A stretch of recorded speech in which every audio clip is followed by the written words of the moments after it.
Hey guys, tonight we step quietly into a place where wind scratches at turf walls, where the ceiling hangs low with smoke, and where your breath mixes with the breath of sheep and people all living under one slanted roof. You're standing at the doorway of a medieval Icelandic longhouse, warmed only by a smoldering hearth and the stubbornness of the families inside. It smells like wood smoke, wool, damp earth, and something slightly sour that you hope is skyr and not the buried winter butter everyone keeps talking about. You can already tell you probably wouldn't survive a single night here without someone showing you where to stand to avoid the cold draft, because there always is one. So, before you get comfortable, take a moment to like the video and subscribe, but only if you genuinely enjoy what I do here. And if you're listening from somewhere far away from this windy turf house, let me know your location and local time in the comments. It's always amazing to see where you're listening from. Now, dim the lights, maybe turn on a fan for that soft background hum, and let's ease into tonight's journey together. You trudge forward, ducking your head because the doorway is smaller than you expect, as if medieval Icelanders assumed visitors should automatically be humbled. Inside, the world shrinks to fire, shadow, and wool. Your eyes take a moment to adjust. Smoke clings under the rafters like a permanent ceiling cloud, drifting through the beams high above, where fish hang drying for winter, stiff as wooden spoons. A few embers pop, drifting upward, almost daring the longhouse to catch fire. Don't worry, the odds are low. Probably. Historians still argue whether these roofs were fire hazards waiting to happen or surprisingly fireproof thanks to turf insulation. The warmth hits you slowly. You feel it more as a suggestion than a fact. The central hearth glows with reddish coals, not a blazing flame, because wood is precious here, and nobody wastes it on dramatic ambience. A mainstream historical fact you might appreciate: Iceland didn't have endless forests like Norway. By the medieval era, the island had far fewer trees than settlers expected, and firewood had to be used carefully. That means heat is a privilege, not a guarantee. Someone gestures for you to come closer, as if you've been expected. Maybe they think you're a cousin from a neighboring farm. Maybe they just want you out of the doorway because you're letting in the wind. Either way, you shuffle toward the fire. You notice how everyone instinctively angles themselves to catch its warmth. Shoulders half turned, hands exposed, feet pointed inward. Even the sheep penned at the far end seem to be doing a version of it, clustering in a tight, woolly mound that radiates surprisingly steady body heat. That's your quirky tidbit of the night. Sheep were basically medieval Iceland's space heaters. No electricity? No problem. Just put a few fluffy thermostats in the building. You set your hands out toward the fire. Slowly, the cold starts releasing your fingers, which have gone stiff in a way you didn't realize until now. Beside you, an elderly woman knits with soft brown wool, her needles rhythmically tapping as if keeping time with the crackling fire. She glances at you once, nods, then resumes her work. In this place, acknowledging someone without speaking is socially equivalent to giving them a detailed welcome speech. Around the hearth, people sit on low wooden platforms covered in furs. Seal, sheep, maybe even reindeer if they're wealthy. The longhouse is one room, but sections mentally divide themselves. The hearth area for light and work, the sleeping platforms along the wall, the livestock area at the far end, and a kind of informal story zone, where a small group is quietly murmuring something that sounds halfway between gossip and myth. A gust of wind squeezes through a crack in the turf wall, and you instantly wrap your arms around yourself. The wind here doesn't knock politely, it barges right in. A teenager throws another piece of dry wood onto the fire, and someone jokes that you flinched like a startled raven. You try to recover your dignity by pretending you were stretching. It doesn't help. As you settle in, your senses widen. You start noticing details. The carved wooden beams darkened by decades of smoke. The uneven stone floor that slopes ever so gently toward the doorway to let rainwater escape. The faint, comforting smell of dried herbs hung above the hearth to soothe winter coughs. You see a pot hanging over the embers, something thick and stewy, maybe fish, maybe barley, and definitely not something you'd find on a Michelin star menu. But it smells hearty, simple, and warm in the way only survival food can. Someone hands you a bowl. You take a sip. It tastes surprisingly good. Smoky, salty, and a little earthy. You nod your approval, and the woman beside you smirks, like she already knew you'd like it. This is how medieval Iceland welcomes you, by feeding you something boiled. As you sit there, you realize that this longhouse is more than a shelter. It's the entire universe for the family that lives here. Warmth, kitchen, workplace, gossip hub, barn, bedroom, and storm bunker all in one. The walls are thick, made of timber and turf layers stacked like a cake made by someone who believed strongly in insulation. The roof sits low to keep heat from escaping. Everything here whispers compromise, between warmth and smoke, between dryness and draft, between darkness and flame. A man begins telling a quiet story, something about a winter so bad that even the ice complained. You catch fragments about drifting sheep, trolls in the mountains, and a frozen river that cracked so loudly it felt like thunder underground. You wonder how much of it is true. Then again, in a place where night lasts 19 hours in winter, truth probably stretches a little to stay entertained. Another scholarly debate slips into your mind, the kind historians still argue about, whether longhouses were primarily places of cozy community or deeply uncomfortable survival chambers. There's evidence for both. Tonight, though, with the fire warming your face and the wind shut firmly outside, you're leaning towards cozy community with occasional smoke inhalation. A dog curls up next to your leg, claiming you without hesitation. You scratch behind its ears, and it sighs as if you've lived here your entire life. Someone hands you more stew. Someone else drapes a fur over your shoulders. The cold outside becomes a memory, and the longhouse breathes around you, slow, warm, and steady. The woman knitting beside you nudges her chin toward a low wooden platform. It's an unspoken invitation to sit back, relax, and let the rhythm of the longhouse sink into your bones. You lean against the wall, the timber pleasantly warm from the fire's radiance. The smoke curls above you like a lazy serpent, tracing invisible patterns in the dim space between beams.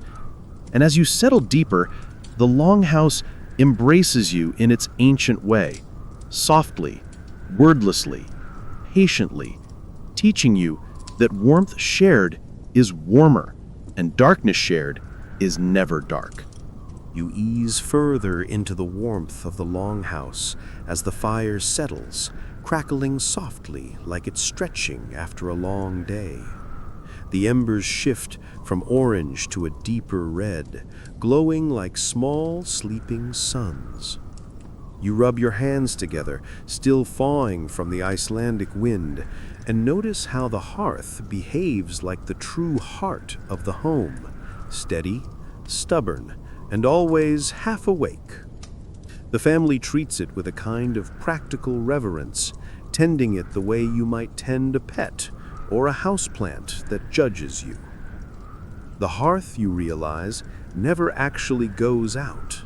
Not in winter, not even on nights when the weather is so calm that the turf roof doesn't creak. A mainstream historical fact, longhouses depended entirely on a central fire for heat, cooking, and even a tiny bit of light.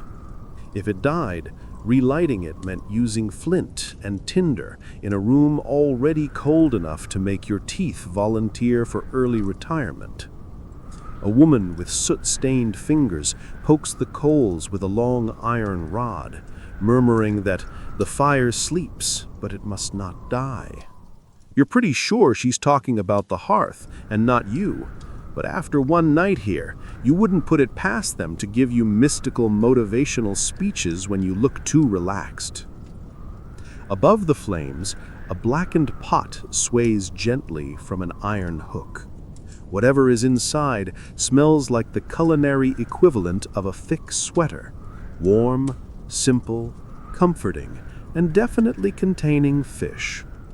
The heat radiates unevenly, warming your knees a lot more than your toes.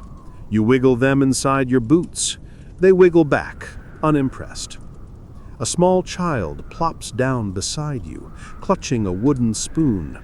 They stare into the fire with the intense focus only kids and philosophers can muster. Then they tap your arm and whisper something about the hearth spirit watching. You give a solemn nod, partly out of respect, partly because arguing with a kid in a smoky longhouse feels like a fast track to humiliation.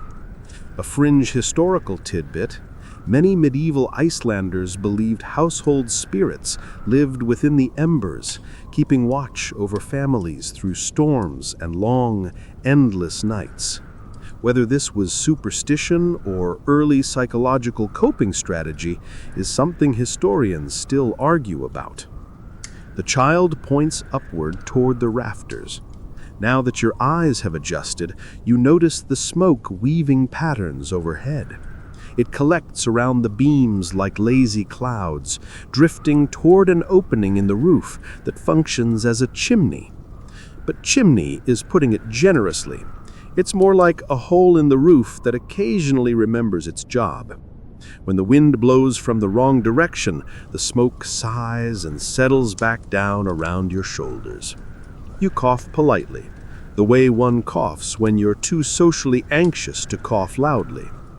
Despite the haze, the hearth light creates a kind of living gradient on the walls, deep carved shadows stretching across rough-cut timber and turf. The light points out imperfections, nicks in the wood, thumbprints in the clay, each a reminder that this house wasn't built to be pretty. It was built to be loyal. Someone adds another piece of driftwood to the fire. It hisses faintly before catching flame. Driftwood was often the only wood available in Iceland, swept ashore by distant currents. You imagine a tree somewhere in Siberia, thinking it could escape the cold, only to end up here, doomed to become part of someone's dinner stew. A man to your left lifts a carved wooden box filled with glowing coals and carries it carefully across the room. You watch as he sets it beside a sleeping platform, where an elderly couple rests beneath sheepskins. This little ember box is their nighttime heater, small, precious, and potentially catastrophic if someone kicks it. The man checks its position twice, then twice more. You decide not to mention your history of clumsiness. Your seat grows softer as you settle into a fur-lined bench. You can feel the texture of wool, dry in some places, slightly oily in others, because lanolin is the universe's way of reminding you that sheep are practical. The firelight flickers over a carved wooden panel depicting a ship surrounded by curling waves. Maybe it's a memory. Maybe it's a wish. You run your fingers lightly over the grooves, warm from the fire. Beside you, a middle-aged man sits sharpening a small iron tool. The scraping sound, shriek, shriek, shriek, merges into the low murmur of voices and the steady crackle of flames. He nods in your direction, half smiling as if he's amused you're still upright instead of curled next to the dog.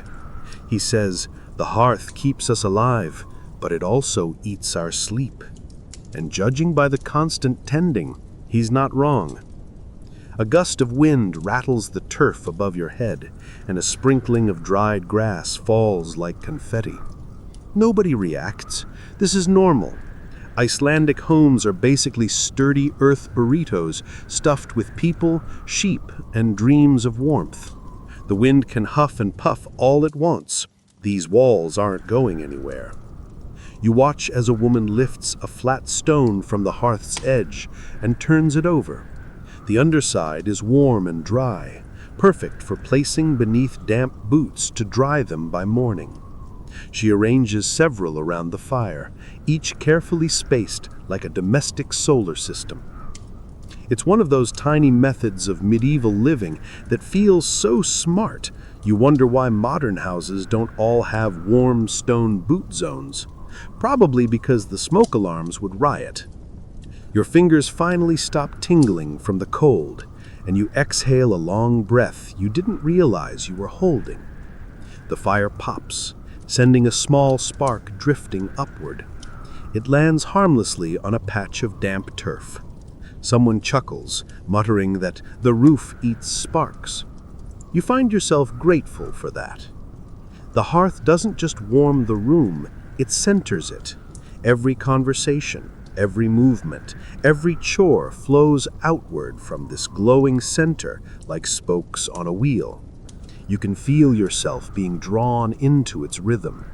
The crackle, the warmth, the soft murmur of human voices blending with the sigh of burning driftwood. You lean closer. The heat touches your face like a gentle hand.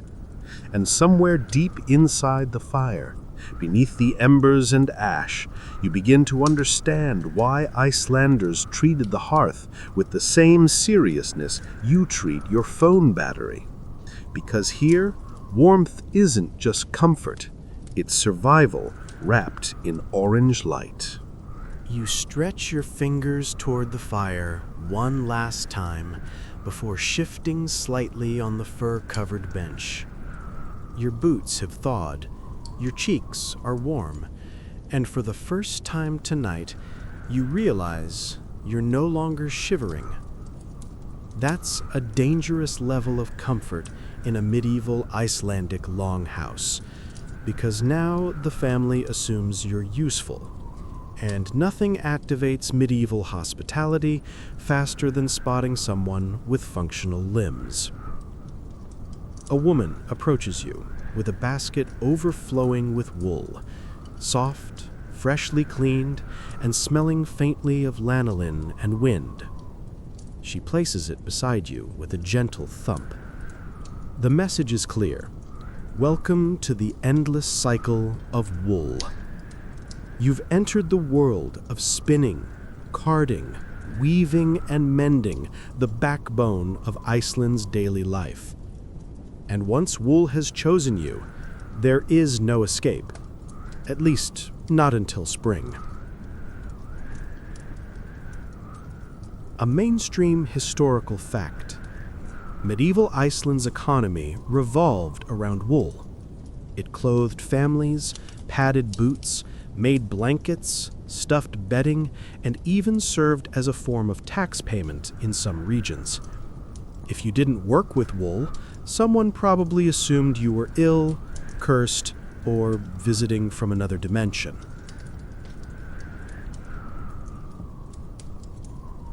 You pick up a tuft, light, soft, surprisingly oily. A girl hands you 2 wooden cards with wire teeth, showing you how to brush the wool into fluffy layers.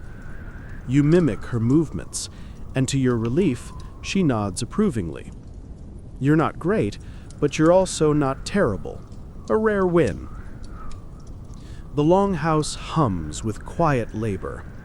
A mother spins wool into yarn with a drop spindle, letting it twirl gracefully like a dancer on a very low budget.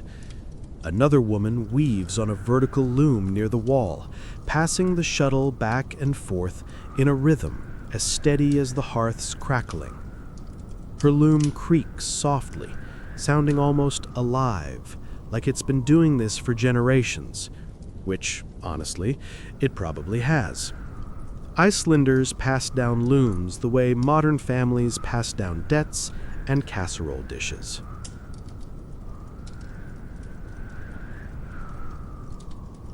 A quirky tidbit. Some Viking Age and medieval looms were so tall that women weaving on them were said to work storms. The motion of beating the woolen threads downward supposedly mimicked striking thunder, and a few sagas even mention women who could weave fate itself. Whether this was symbolic poetry or just someone trying to compliment skilled weavers in a dramatic way is something historians still argue about. You keep brushing wool, feeling it soften under your hands, and the repetition becomes soothing. The longhouse fills with overlapping rhythms, spindle whirls, combs scraping, the loom's wooden clunk, the boiling pot bubbling, the fire breathing in slow crackles. It's like a medieval ASMR track built entirely from shores. A draft sneaks in, making the wool flutter. The sheep in the byre bleat once in protest, as if offended by the cold. You glance over. They're clustered together like fluffy stones, their bellies rising and falling in slow, synchronized harmony. Their scent, warm, earthy, and slightly sheepish, mixes with the smoky air. It's weirdly comforting. You never thought sheep breath would rank above barely heated apartment in January, but here we are. Someone hands you a wooden cup of hot milk. It's thick, warm, slightly sour, and exactly the type of drink that medieval people loved and modern people argue about in food blogs. You sip it cautiously. It tastes like something both soothing and slightly alarming. But it warms your chest, and that's all that matters. A boy sits beside you, carving a small rune into a scrap of driftwood. He tells you it brings luck for good weather, though his tone suggests he doesn't fully trust it. He scratches another line into the wood, just in case. You ask him how often it works. He shrugs. Sometimes. Honestly, that's a more honest forecast than most modern weather apps. As you continue brushing wool, you notice how everyone here moves with calm, practiced purpose. Even the youngest children mimic the motions they've seen since toddlerhood. There's no rush, just steady, rhythmic tasks that fill the long, dark hours. The pace is slow, not because they're lazy, but because rushing in a place like this gets you tired, cold, and one mistake closer to freezing your whole family. You watch the woman at the loom again. The firelight catches the wool as she works, turning the threads into soft ripples of gold and cream. Her movements are smooth, unbroken. She doesn't need to think about the pattern. Her hands remember it better than her mind does. The fabric hanging from the loom already looks thick and warm, the sort of blanket that could save you from a winter night where the wind decides it doesn't like you. Another small gust rattles the roof, and a tiny cascade of dried turf falls from above. The weaver doesn't flinch. She simply glances upward and mutters something about roof spirits needing attention. You have questions, many questions, but you decide to stay quiet because the last thing you want is to anger anything with the word spirit during a stormy Icelandic night. Someone tells a joke near the hearth, something about wool merchants cheating on weights by wetting the wool before selling it. The entire group laughs, and the sound carries through the longhouse like warm air. You don't fully understand the punchline, but you laugh anyway. Social survival, you tell yourself. Then comes the moment you knew was inevitable. The woman knitting beside you hands you a set of needles. You hold them like unfamiliar chopsticks. She raises an eyebrow, waiting. You loop the yarn awkwardly, trying to mimic her movements while pretending to know what you're doing. It goes poorly, but she pats your arm kindly. She says, "The wool forgives slow learners." You exhale a slow breath, the warmth and rhythm sinking into you. The fire crackles. The loom thumps. The sheep sigh contentedly. And you realize something simple but profound. In this world, survival isn't dramatic. It's made of small, patient motions repeated in warmth and community. Card. Spin. Weave. Breathe. Live. You keep working. The longhouse keeps humming. And winter, outside, keeps waiting. You pause your clumsy knitting attempt and let the needles rest on your lap. The longhouse hums steadily behind you. Wool, voices, crackling wood, the faint rustle of animals shifting in their straw. But something else catches your attention. The soft, rhythmic bleating from the far end of the hall. The sheep are restless tonight, and you soon realize why. You rise, careful not to trip over the dog, who has definitely decided you belong to them now, and make your way toward the byre, the animal section of the longhouse. As you walk, the floor changes under your boots, becoming warmer, softer, more alive. The air grows richer too, with that unmistakable scent of wool, hay, and warm animal breath. Not unpleasant, just very honest. You step past a wooden divider and enter the animal space fully. Dozens of eyes blink at you from the dimness. A few sheep stand, bleating softly, while others continue sleeping, their bodies forming a warm, fluffy hillscape.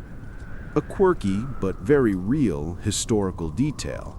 Many Icelandic longhouses kept animals inside during winter, not just for safety, but because animal body heat helped warm the household. Sheep were essentially central heating that ate grass. You crouch down next to one especially round ewe, resting your hand gently on her wool. She doesn't move away. Instead, she leans into you, as if recognizing a fellow cold body desperate for warmth. Her wool feels thick, springy, and warm, like a portable campfire in fleece form. She exhales a warm puff of air that fogs slightly in the cold draft. You smile despite yourself. Behind you, a young boy tiptoes in, carrying a wooden bucket of water. He glances at you, then at the sheep, nodding as if you passed some sort of secret animal approval test. "He like you," he says quietly. His tone makes it sound like you've just won a prestigious award. He pours water into a trough, humming a small tune, something repetitive and soothing, likely passed down through generations of children who grew up caring for animals before they could read. He explains, with the pride of a veteran shepherd, that these sheep aren't just animals, they're family assets. They provide milk, wool, meat, fat, horn, and warmth. You nod respectfully at the sheep, suddenly feeling you owe them an apology for every wool sweater you've ever underappreciated. A mainstream historical fact: Icelandic sheep are an ancient breed, unchanged for over 1,000 years, perfectly adapted to brutal winters. They have dual-layered coats, one soft and insulating, one long and waterproof. Basically, they're wearing high-tech winter jackets long before Patagonia existed. The boy pats one of the larger sheep. "This one's clever," he says proudly. "She opens doors." You're not sure if he's joking. The sheep stares back at you with such intensity that you decide not to test her lock-picking skills. As you move deeper into the byre, you notice the floor is subtly sloped toward a shallow trench running lengthwise through the longhouse. It's designed to carry away waste, keeping things surprisingly tidy. Surprisingly tidy here, meaning not as bad as you feared, but still enough to remind you that medieval life didn't come with lemon-scented cleaning wipes. A cold breeze snakes through the hall, carrying the scent of snow from outdoors. The sheep huddle tighter. One nudges another, creating a chain reaction of fluffy bodies pressing together. You sit down beside them and feel the warmth radiating through the wool, soaking into your shoulders like a heavy blanket. In moments, the cold slips off your body like a shrugged coat. Across the hall, a man checks a cow's hooves by lamplight. Another tosses fresh hay into the stalls. The work is quiet, gentle, almost ritualistic. No shouting, no rushing, just steady movements done by people who know winter will punish any mistake. A fringe detail surfaces in your mind. Some sagas mention that people slept near their animals not just for warmth, but for comfort. Animals were steady, warm, and strangely good at making the long night feel shorter. Whether this is true or poetic exaggeration is something historians still argue about. The boy returns, carrying a small wooden flute carved in the shape of a sheep. He sits beside you and plays a few soft notes. Simple, repetitive, soothing. The sheep respond with tiny ear twitches. One even bleats in gentle irritation at being serenaded past bedtime.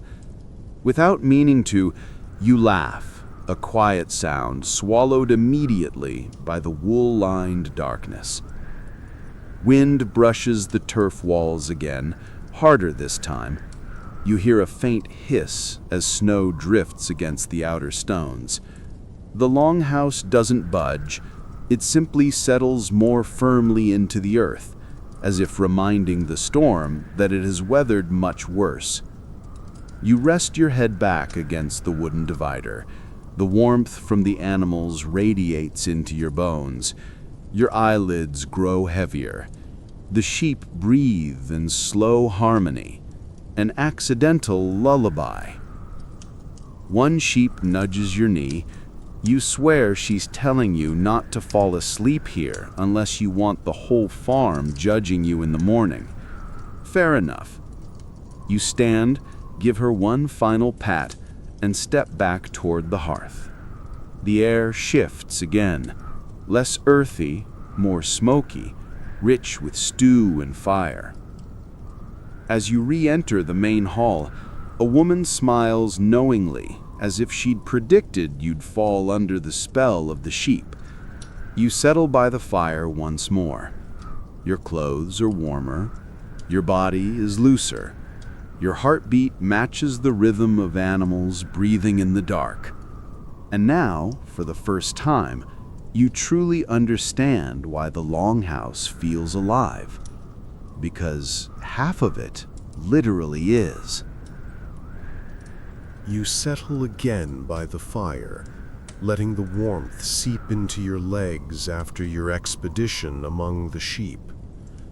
Someone hands you a small wooden bowl filled with something that smells smoky, sour, and deeply committed to keeping you alive. You brace yourself. Whatever this is, It's about to introduce your taste buds to the real Icelandic menu of the Middle Ages, a menu built on necessity, ingenuity, and a willingness to eat things your modern stomach might politely decline.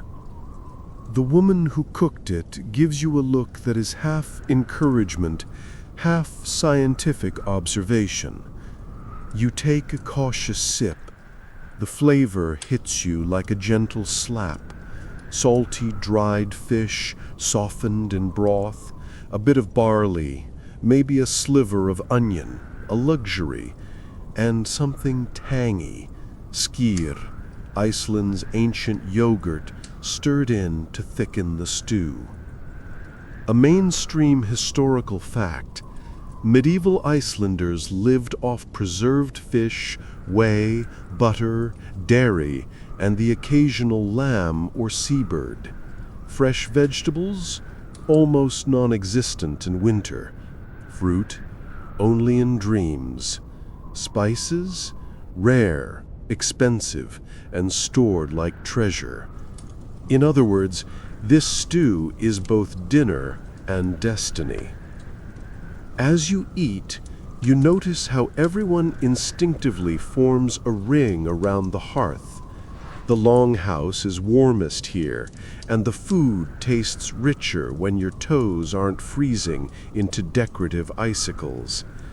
A few children slurp loudly, earning half-hearted scolding from their parents. A man tears a strip of dried fish with impressive dental courage. Another dips a piece of flatbread into a pot of sour whey, as if it's a delicacy. You try not to judge. You also try not to make eye contact with the pot. Farther along the hearth, you spot an intriguing sight: a wooden barrel sealed with stones. A young girl taps it proudly.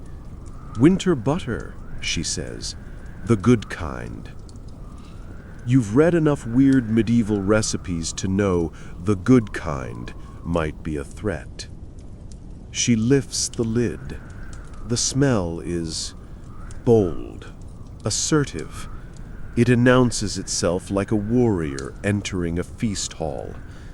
This, you realize, must be the notorious súrsmör, butter fermented underground for months, sometimes years. A quirky tidbit: some Icelanders buried food in pits filled with sour whey as a way to preserve it. Butter became tangy, pungent, and nearly immortal. Not rotten, just strongly opinionated. The girl offers you a tiny sliver. You hesitate. She stares. You cave. It tastes like butter that's been thinking deeply about philosophy in a cave for a decade. Powerful, tangy, strangely addictive. You nod in polite approval. She beams, triumphant. Someone sets a clay bowl of skyr beside you. Thick, creamy, and slightly sour. It's the ancestor of modern yogurt.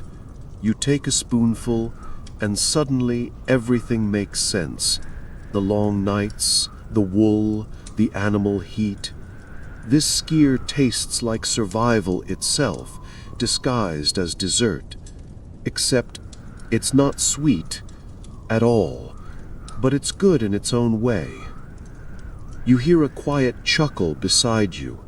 An older man with a beard that could insulate a medium-sized house sits polishing a wooden spoon. He asks, "First winter?" though you have no idea how he knows. You nod. He gestures at your bowl. Eat slow. Food is not just food here. It's time. You tilt your head, waiting for the poetic explanation he clearly has ready. In Iceland, he continues, a stew lasts 3 days. On the first day, it is stew. On the second day, it is memories. On the third day, it is destiny. You're not sure if he's being philosophical or warning you about leftovers, but either way, you respect the commitment. A scholarly debate drifts into your mind. Historians still argue whether medieval Icelandic food culture was driven more by scarcity or by culture shaped through scarcity. Did they eat dried fish and sour milk because they had nothing else, or did they elevate those staples into tradition over time? The truth is probably a blend, like their soups. The woman stirring the pot adds herbs dried from the summer. The aroma shifts subtly, savory, earthy, almost comforting. She glances at you. "This is Angelica," she says, offering a tiny sprig. "Grows wild, saves lives." She says it with the same tone someone today might say vitamin C. Angelica was one of the few native herbs Icelanders relied on, used in medicine, cooking, and rituals. You nibble on a piece. It tastes like celery decided to become mysterious. Outside, the wind moans against the longhouse walls. The turf roof rustles, and small flakes of dried earth drift down. Nobody looks up. These noises are background music, winter's old lullaby. The food warms you from the inside, pushing back the cold that tries to creep in under the door. A boy walks past carrying a bundle of dried fish, so stiff it could double as a weapon. A girl follows with a jug of sour whey, sloshing ominously. Together, they look like they're preparing for either dinner or a chemistry experiment. You admire the confidence. Then someone brings out a special treat, smoked lamb. You catch a faint whiff of its aroma, rich, soft, smoky, unescapably comforting. You take a bite.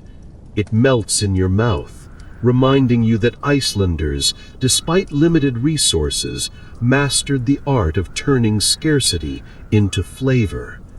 Smoked meat was celebration food, often eaten during feasts or major gatherings. Tonight, you must be the reason. Or maybe they're just happy it isn't snowing sideways. The dog returns and sits beside you, gazing at your bowl with soulful determination. You give it a small piece of fish. The dog accepts it with the reverence of someone receiving a divine blessing. Around you, the longhouse settles into quiet contentment. Bowls empty, hands warm, stomachs full. Conversations soften into a comfortable hum. You lean back against the wall, feeling the fire's radiance on your face and the steady presence of the family around you. And now you understand the secret of Icelandic meals. They're not about taste, they're about warmth, about togetherness, about enduring long winter nights as one body, one breath, one shared bowl.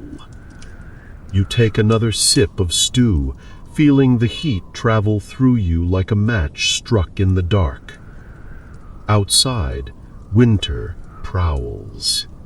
Inside, the longhouse feasts. You finish the last of your stew and set the bowl aside, letting the warmth settle into the deepest parts of you. The longhouse quiets a little, not silent, never silent, but softer, like the whole building is taking a slow breath. Outside, the night presses its cold face against the turf walls, but inside, everything glows orange, wool-wrapped, and human. And then you notice it. The light isn't changing, not dimming, not brightening, just staying the same. Because this is winter in medieval Iceland, And winter light isn't really light at all. It's more like a gray suggestion, a rumor, something you only hear about from travelers who swear the sun still exists in other countries. A mainstream historical fact: in the deepest Icelandic winter, daylight can shrink to just 3 to 4 hours, and even those hours are dim, like someone forgot to finish turning on the sun. You begin to understand why life here is built around fire, warm bodies, wool, and work done by lamplight. Time flows differently when most of the day is twilight. You feel the shift before you see it. The Longhouse preparing for the long stretch of darkness that feels more like a roommate than a season. People move with slow purpose. Wooden oil lamps are filled. More driftwood is set near the hearth. Someone brings fresh straw for bedding. Even the sheep adjust themselves into a tighter woolen cluster, like a living furnace turning up its heat. A woman hands you a small clay lamp. She lights the wick with a coal from the hearth, and the flame flickers to life, soft and golden. You feel surprisingly emotional about this level of responsibility. She says, "Keep it close. Winter respects light." You don't know if that's metaphorical or literal, but you clasp the lamp like it's your new best friend. Wind whistles along the roof. The turf above your head shifts with a soft shurr, like a giant animal rolling in its sleep. The walls creak, the house hums. This is the part of winter that Icelanders call the dark patience, a slow, steady endurance that stretches through the months like a long-held breath. A quirky historical tidbit. Many Icelanders believed winter spirits, or trolls, roamed in the endless dark, watching from the mountains. People stayed close to their hearths, worked quietly, told stories, and avoided unnecessary trips outdoors. Because when it's pitch black from 4 p.m. to 11 a.m., your imagination doesn't need help making shadows feel alive. You sit near the fire, lamp in hand, watching as someone repairs a worn pair of boots with sheepskin patches. Another woman mends a hole in a wool tunic. A man twists rope from horsehair with fingers that know the rhythm without looking. No one speaks loudly. Words here are soft, drifting out like smoke. You try your hand at simple mending. A woman demonstrates how to thread a bone needle and stitch with even tension. Your stitches look like a drunken spider attempted embroidery. She pats your arm reassuringly. "Good," she says kindly. "Very good for a beginner." You're pretty sure she's lying, but the supportive energy is appreciated. A scholarly debate comes to mind. Historians still argue whether long periods of darkness made Icelanders more introspective or simply more practical. Did winter isolation produce poets and saga-tellers? Or did sagas simply help people stay sane during months when the world went dim? Either way, the stories carved into their history came from nights exactly like this one, long, cold, and filled with quiet hands working by firelight. Someone pulls out a bound stack of calfskin pages, inked with runes and drawings. A manuscript, not a lavishly illuminated book, but a practical family record. You lean closer, intrigued. The pages smell like smoke, tallow, and time. A man reads softly from it, telling a tale of a winter storm that lasted so long people swore they heard the mountains groan. Another person hums a tune, low and steady. The melody threads through the longhouse like a warm breeze, ruffling the fur blankets and coaxing even the sheep into sleepy stillness. You find yourself swaying slightly, as if the music were tied to the fire's breath. Your lamp flickers. You panic internally for a moment, but an older woman steadies your hand. She says, "The flame dances. It does not die." You nod, pretending to understand flame psychology. You look around the longhouse again, seeing it differently now. Not just a building, but a world suspended between darkness and warmth. A place where people become their own daylight, where work becomes a ritual, where time slows until it feels like you're living inside the heartbeat of the fire. A boy brings in an armful of driftwood. A girl collects the empty bowls.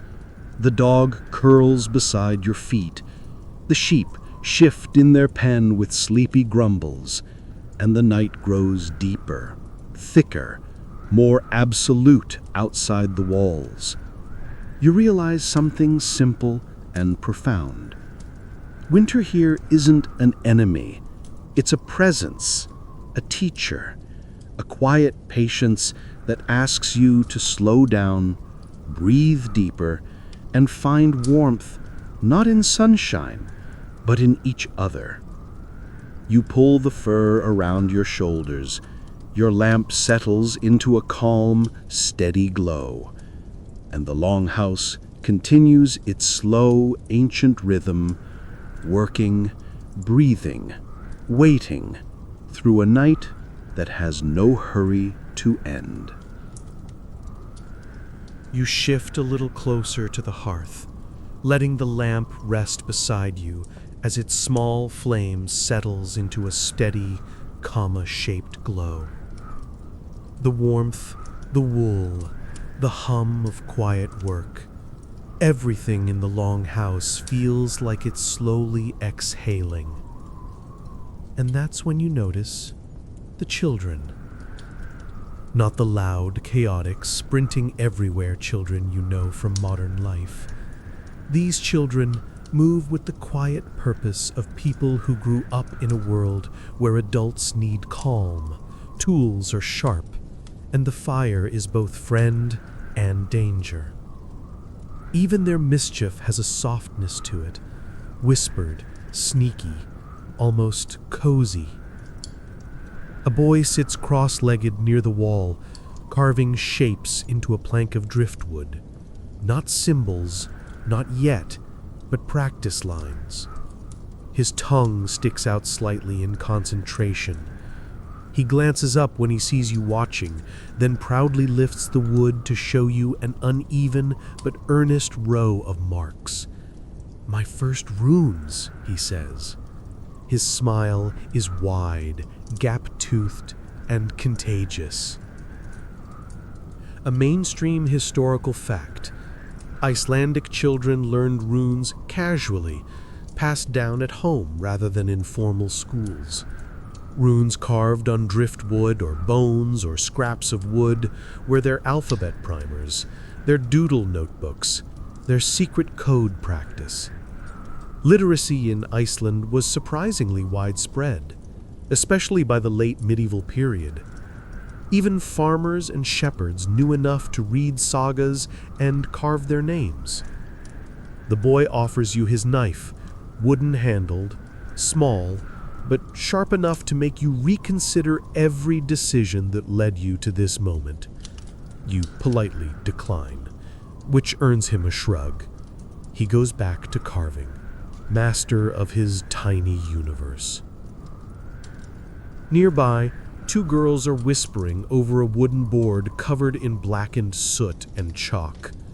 At first glance, it looks like a primitive game, but as you lean closer, you realize they're copying designs from a worn piece of parchment, simple knotwork patterns, animals, and symbols. It dawns on you that this is their version of an art class, and also their version of entertainment, homework, and probably a loophole for drawing questionable pictures when adults aren't watching. A quirky historical tidbit. Some Icelandic children carved small wooden toys, horses, boats, even miniature longhouses. Archaeologists have found them tucked behind walls or buried in farm mounds, forgotten by the children who grew into adults who didn't have time for play anymore. One of the girls catches you watching and grins. She slides the board closer, inviting you to draw. You take the chalk. You try to draw a sheep. The resulting creature looks like a woolly potato with emotional issues. The girls giggle so hard they have to hide their faces behind their braids. You laugh too, but quietly, because their laughter feels like a precious resource in this dark season. On the opposite side of the hearth, an older boy practices throwing a small wooden ring onto a peg hammered into a board. His aim is enthusiastic. Every miss earns him a small sigh from his father, who is trying, very unsuccessfully, to teach him patience. The ring clatters onto a kettle once, making the entire longhouse jump. Even the sheep bleat indignantly. The boy apologizes to the kettle. A scholarly debate drifts through your thoughts. Historians still argue whether medieval Icelanders allowed much childhood leisure, or if children worked from the moment they could stand. Evidence suggests a mix. Chores were constant, but winter nights gave space for learning, playing, carving, storytelling, and the gentle chaos of family life tucked under one warm roof. A girl taps your arm again, the same girl from earlier, wearing a wool shawl nearly the size of her. She hands you a piece of smooth bone carved into a small animal shape. A horse, or possibly a fox, or a very determined sheep. She presses it into your palm with the ceremonial seriousness of someone granting you an artifact. For luck, she whispers. You thank her softly. She beams. Another child tugs at your cloak and gestures toward the far sleeping platform. When you follow, you find a small treasure collection hidden beneath the furs. Pebbles shaped like eggs, a piece of blue glass that probably washed ashore decades ago, feathers, a shiny button, unicorn-level rarity, and a tiny carved fish with one eye missing. These are their prized possessions, gathered through summers of exploring meadows, beaches, and mountain slopes. Each object is held with more reverence than any modern toy could ever earn. The children invite you to sit, clearly deciding you're now part of their night rituals. They show you how they imitate adult work, pretending to cook with wooden bowls, shearing a felted ball of wool, or solemnly reading runes that are absolutely just random scratches. You play along. They reward you with giggles and generous explanations of rules that feel made up on the spot. A sudden gust of wind rattles the roof. The children pause for half a breath, listening. Then they resume their play, unbothered. This is normal. Winter storms here are so constant that silence is the unusual event. One of the older girls begins humming, a soft, repetitive melody with almost no lyrics. Other children join in. The sound swirls around the longhouse like a warm draft, blending with the fire's crackles and the murmured conversations of the adults. You lean back against a wooden beam, the bone horse still in your hand, and let the sound wash over you. The girl beside you tugs your sleeve again. "Do you know a story?" she asks. You shake your head. "Then listen," she says, matter-of-factly, as if granting you mercy. She begins telling a simple tale, something about a wandering sheep who tries to find the warmest place in Iceland. The sheep tries hot springs, caves, volcanic rocks, and even sits on a sleeping troll, but in the end discovers the warmest place is beside its own flock. The children sigh dreamily at the ending. The adults smile. You realize something quietly profound. In this dark world of storms and silence, children carry the warmth. Their learning, their play, their silliness, their stories. They're tiny lamps in a long winter. You close your eyes for a moment, feeling that warmth settle around you like a second blanket. The longhouse hums, the fire breathes, and the children's laughter, soft as wool, knots the whole night together. You shift where you sit, feeling the weight of the bone-carved horse still warm in your palm. The children drift back toward their families, gathering in little clusters along the sleeping platforms. Threads of their laughter linger in the air like the last bright sparks of a dying ember. And as their voices fade, something else rises in the longhouse, something older, deeper, shaped by winter and woven through generations.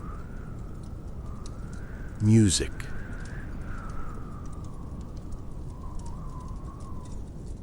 Not the kind you're used to. No instruments at first, no rhythm section, no catchy hook designed by someone in a Los Angeles studio. This is older, quieter, and somehow heavier.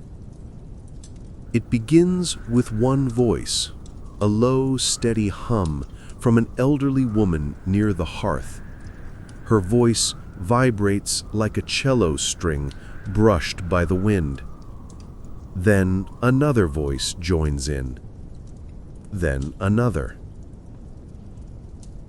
Before you know it, a cluster of voices swells in harmony, warm and rounded, expanding to fill the longhouse's dim interior. You feel it press gently against your ribs. These aren't trained singers. They're farmers, weavers, fishermen, mothers, children, grandparents. But together, their voices stack like layers of wool, soft, imperfect, comforting. Mainstream historical fact. Iceland's tradition of kveldvaka, the evening wake, was a nightly gathering during winter months where families would sit around the hearth, singing, reciting stories, reading aloud, and passing time while the dark hours stretched endlessly. Voices were their entertainment, their comfort, their heat. Tonight, you're sitting inside one. Someone taps a rhythm on the table with a spoon. Another stamps a foot lightly against the wooden floor. It's subtle, barely there, but every small sound joins the collective pulse, like water dripping steadily from an icicle.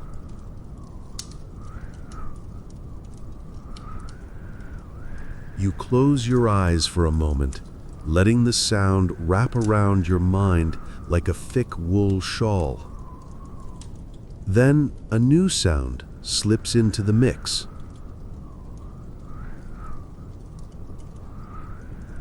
A deep, resonant thrum, low enough you almost feel it before you hear it. You open your eyes. A man in the corner lifts a small drum made of stretched hide over a wooden frame. A sheepskin drum, worn and patched in places. He taps it with a soft mallet, keeping time with the voices. The beat is slow, patient, the heartbeat of the Longhouse.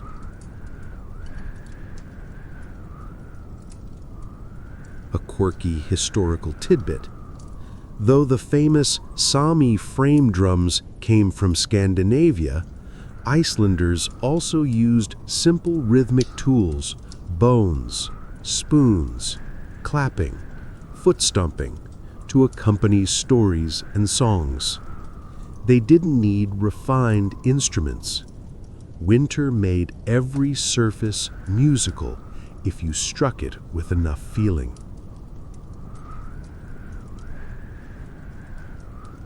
The song changes, voices rising, falling, weaving through each other like braided rope.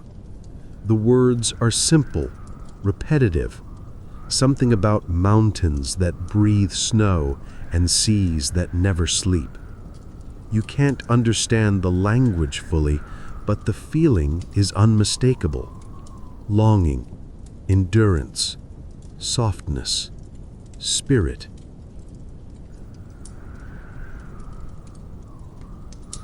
Then the storyteller begins.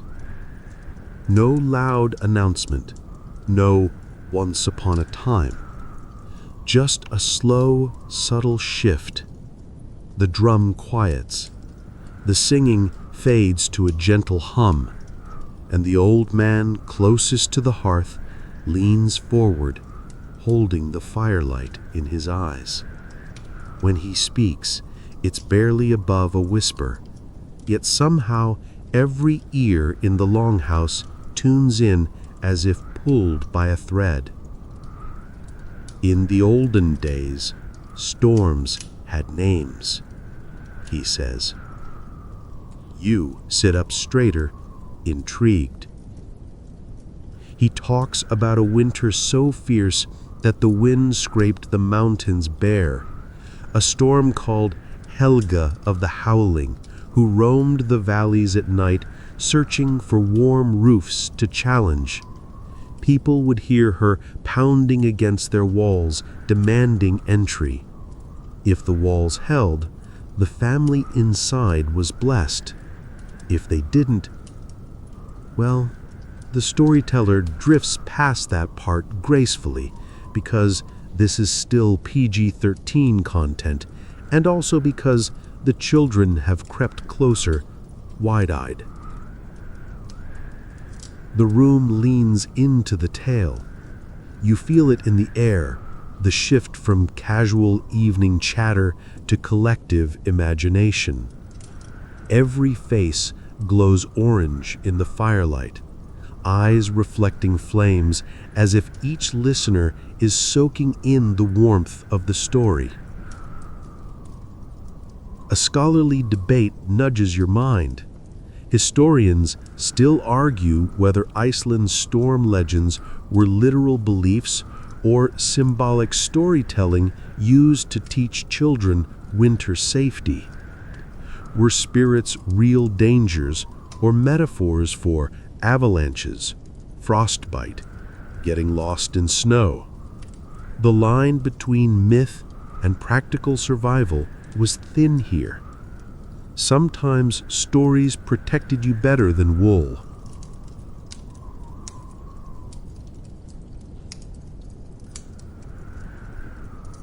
As the narrative deepens, the drum returns, one soft beat each time the storyteller says the storm's name.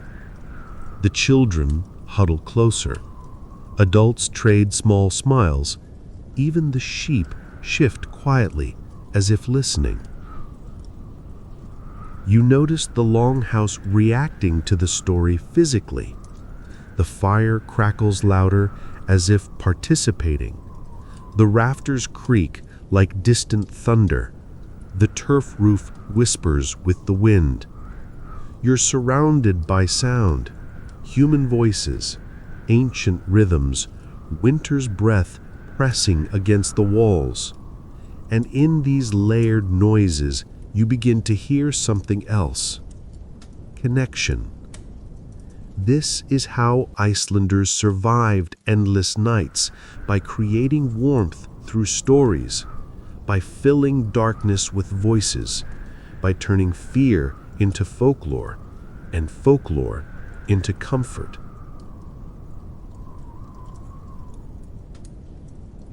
Halfway through the tale, a child plops down next to you, leaning gently against your side. Another sits cross-legged at your feet, chin in hands. Their eyes reflect the flickering firelight like two tiny hearths.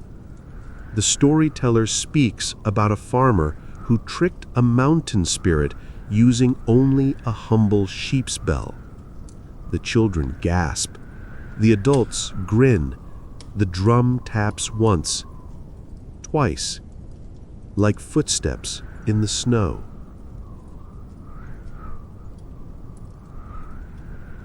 You realize this story isn't entertainment. It's a lullaby disguised as a legend. A way of saying, you're safe here. Whatever's outside, the warmth keeps it out. Whatever the winter brings, the Longhouse endures. As the tale winds down, the storyteller lowers his voice to a soft whisper. The room becomes almost completely still, except for the fire sighing gently. Then someone begins humming the earlier tune again, a slow, calming melody. The children yawn. You feel your own eyelids grow heavier, lulled by voices that feel older than the island itself. And as the last notes drift upward into the smoky rafters, you understand. In this world, the storm outside isn't the threat. The silence would be. So they fill it with song, with story, with breath. Together, they make the darkness gentle. You pull the fur closer around your shoulders, letting the music linger in your chest like a warm ember.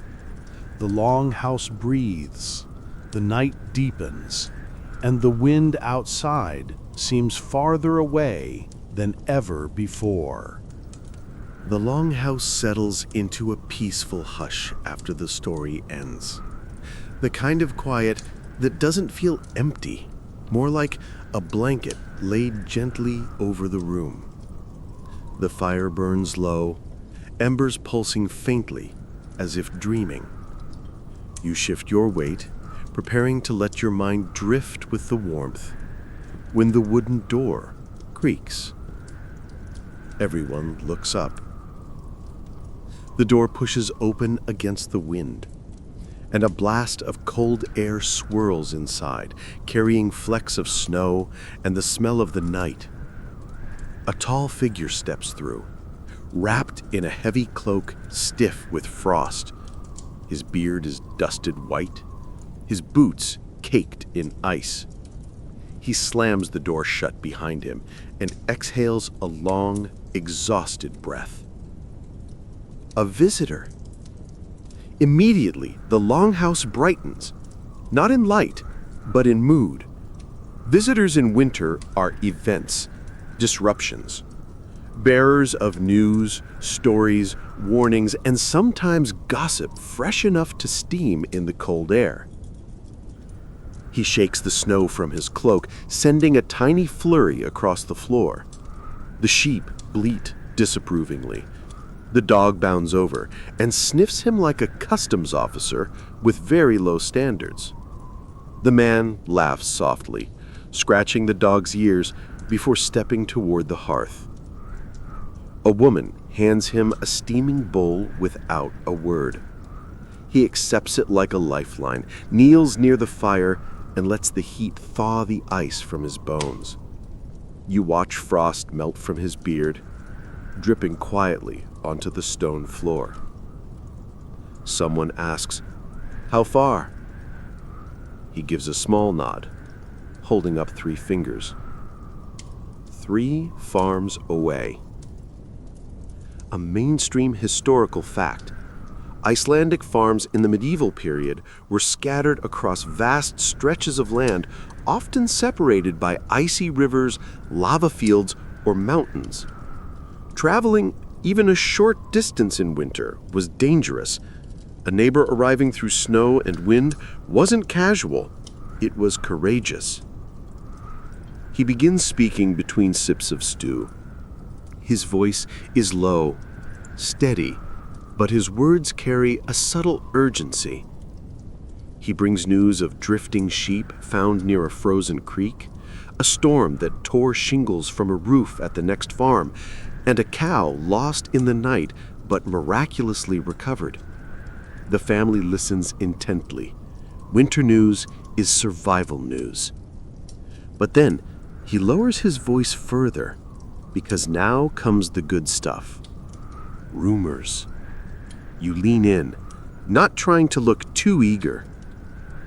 He says quietly, "There were lights down by the fjord." Everyone goes still, not fearful, interested. Lights on the fjord can mean many things.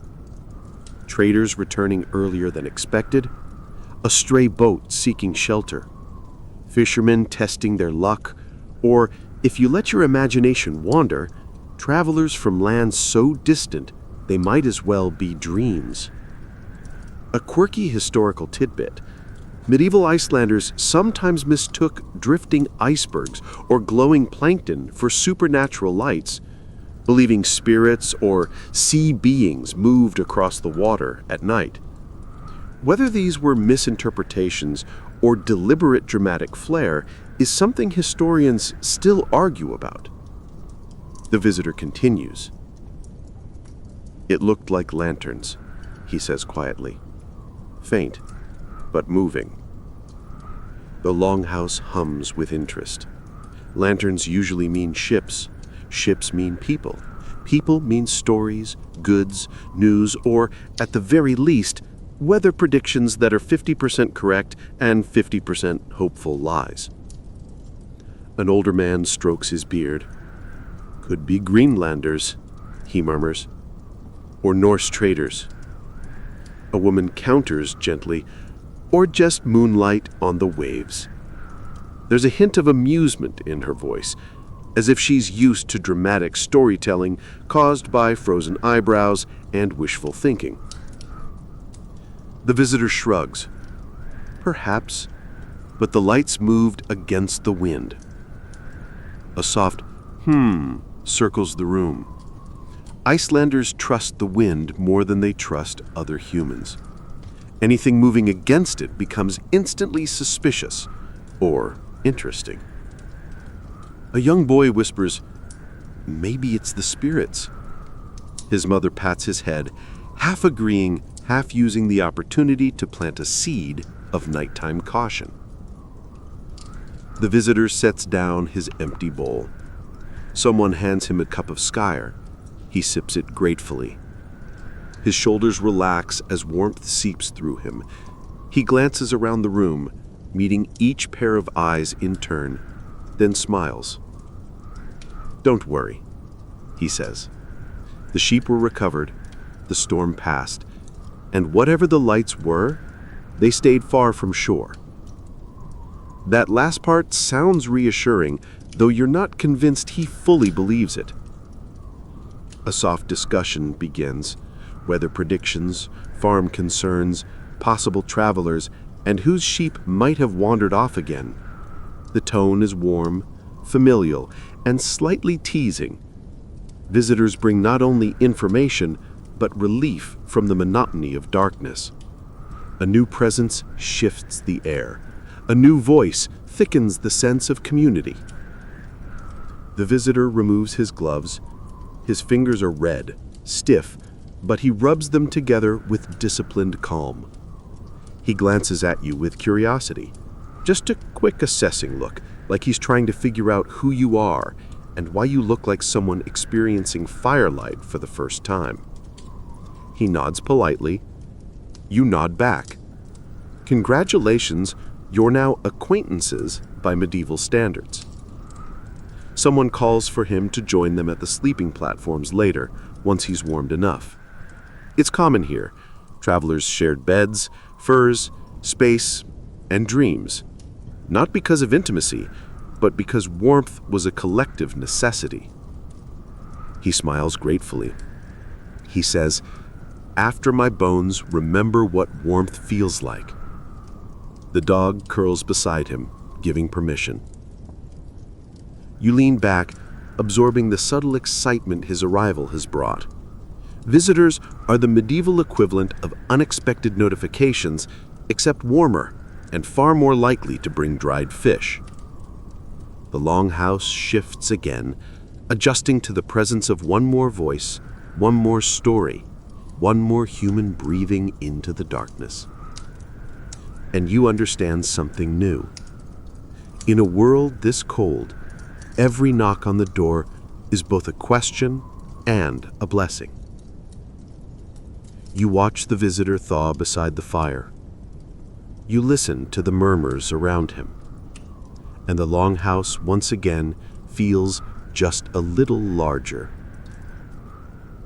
The visitor settles deeper by the hearth, and the longhouse slowly returns to its rhythm.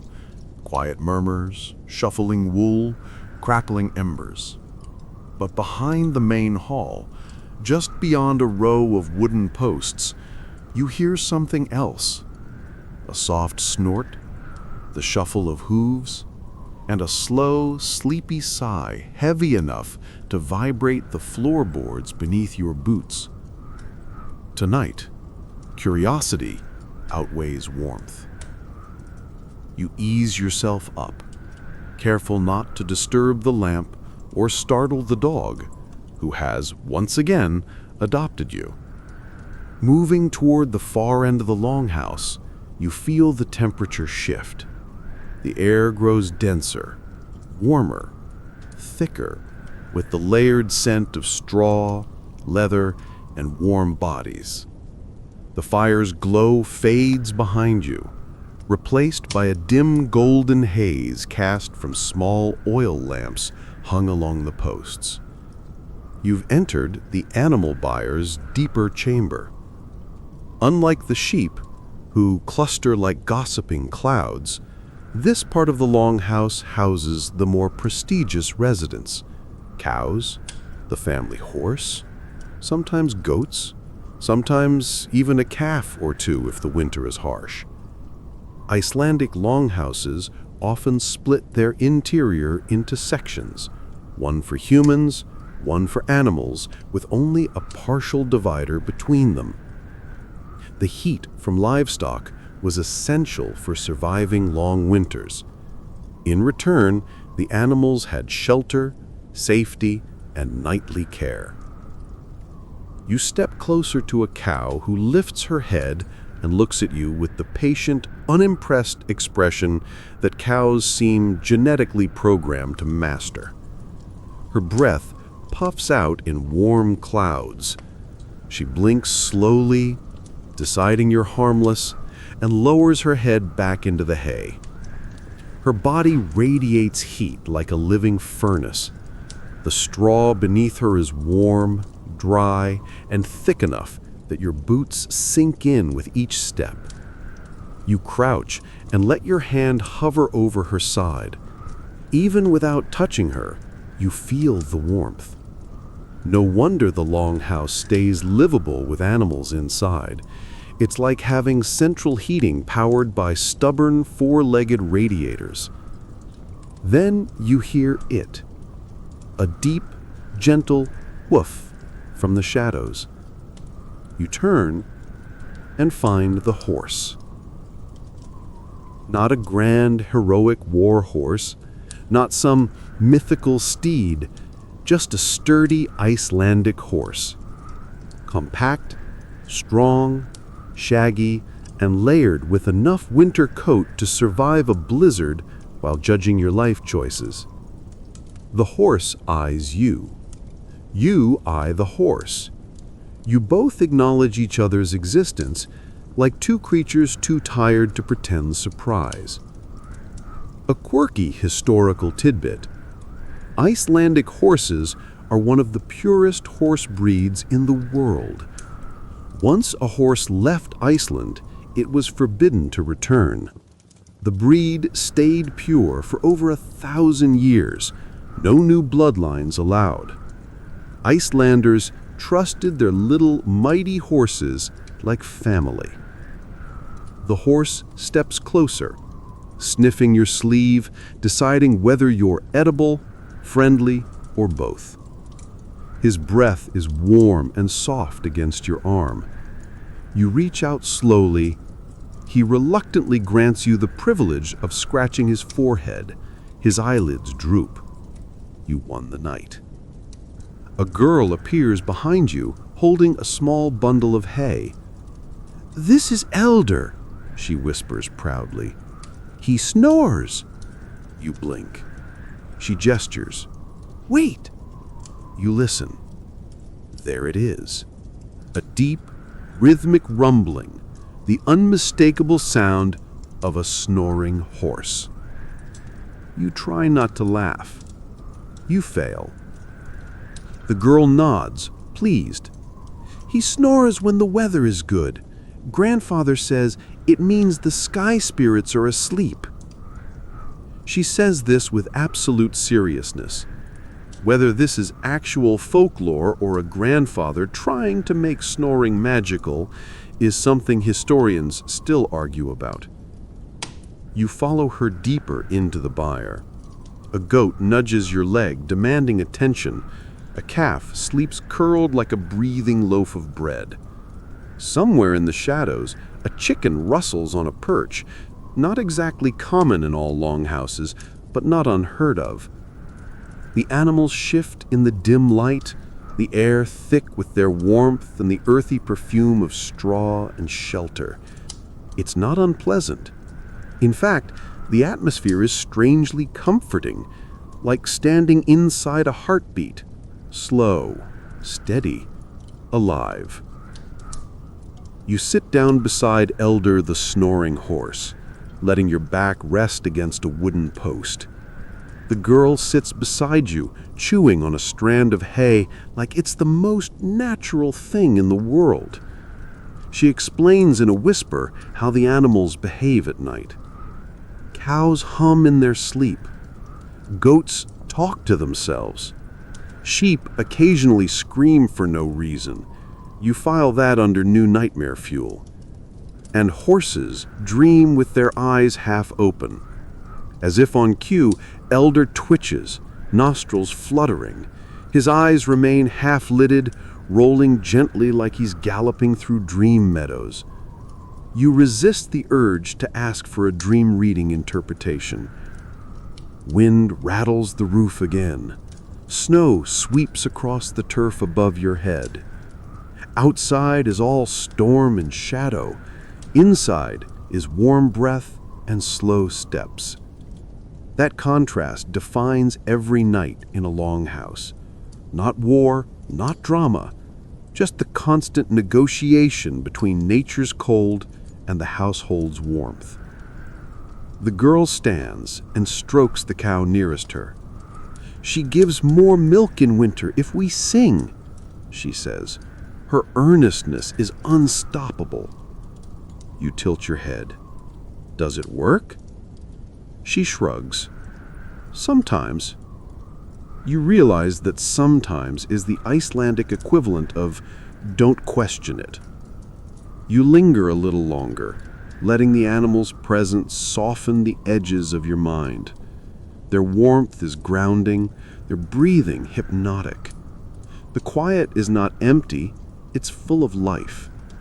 And in a place where nights stretch endlessly, sharing them with animals makes the darkness feel less like a void and more like a shared space.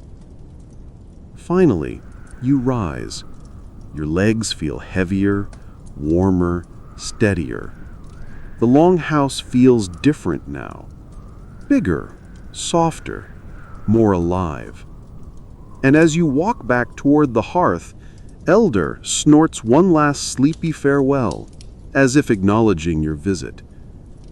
You return to the heart of the longhouse, smelling slightly of hay, and the people smile knowingly. They've all been claimed by the animals at some point. And you realize the longhouse isn't divided into human and animal spaces. It's one breathing unit. One warm body made of many smaller ones. In this dark land, that's what survival looks like. You return from the byre, still carrying a faint perfume of hay, wool, and snoring horse. The people near the hearth glance at you with small, amused smiles, because they know exactly what that scent means. You've been welcomed by the animals, and in a medieval Icelandic household, that's practically a rite of passage. Someone even shifts over to make room for you, the way you save a seat for a friend who just got back from the cold.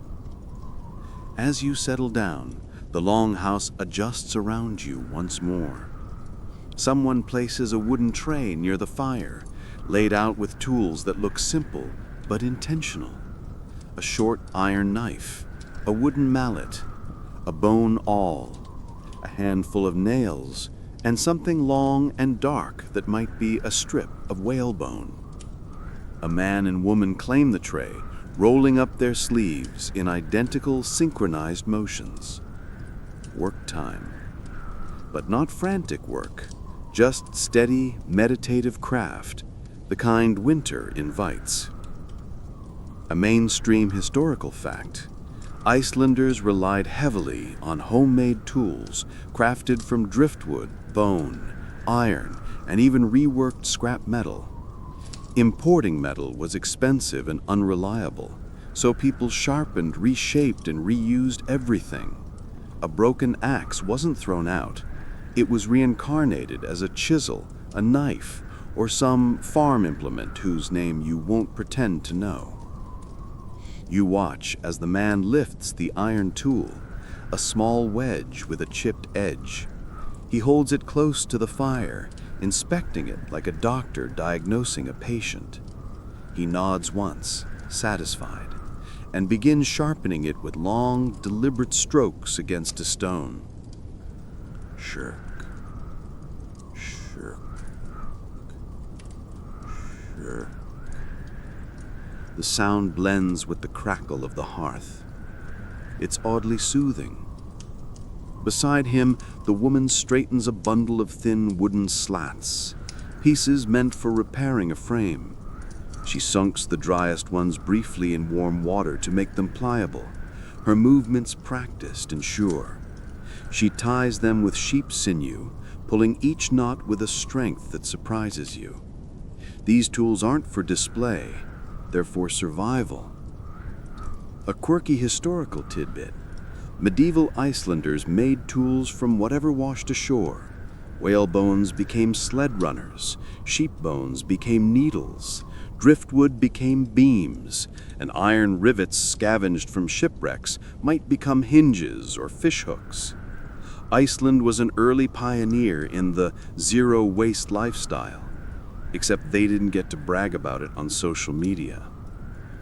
You lean closer as the man continues sharpening his tool. His beard shifts slightly each time he breathes, like it's nodding along with the rhythm. After a few minutes, He stops, tests the edge with his thumb, nods again, and hands it to you. A knife. Thin. Simple. Beautiful in its own quiet way. You hold it carefully, marveling at the balance. It feels solid, warm from the fire, carrying the weight of necessity rather than luxury. He gestures toward a block of driftwood. "Try," he says. You hesitate. You aren't entirely sure what you're trying to do, but he gestures again, encouraging. So you place the blade against the wood and pull gently. A thin curl of wood peels away, floating like a pale ribbon. The man grunts approvingly, a sound that in Icelandic farm language probably translates to, "Not bad for someone who looks like they've never seen a tree before." You try again. Another curl. Another. Your hands begin to learn the rhythm, your mind falling into the same peaceful groove as the household around you. The woman next to you shows you how she softens sheepskin with a bone tool. Her hands move with patient precision, smoothing the hide into something supple enough to become a glove or shoe lining. The bone awl punctures tiny holes in clean rows. You hear nothing but tapping, scraping, the steady breath of the fire. A scholarly debate floats through your mind. Historians still argue whether Iceland's craftsmanship was limited by resource scarcity or strengthened by it.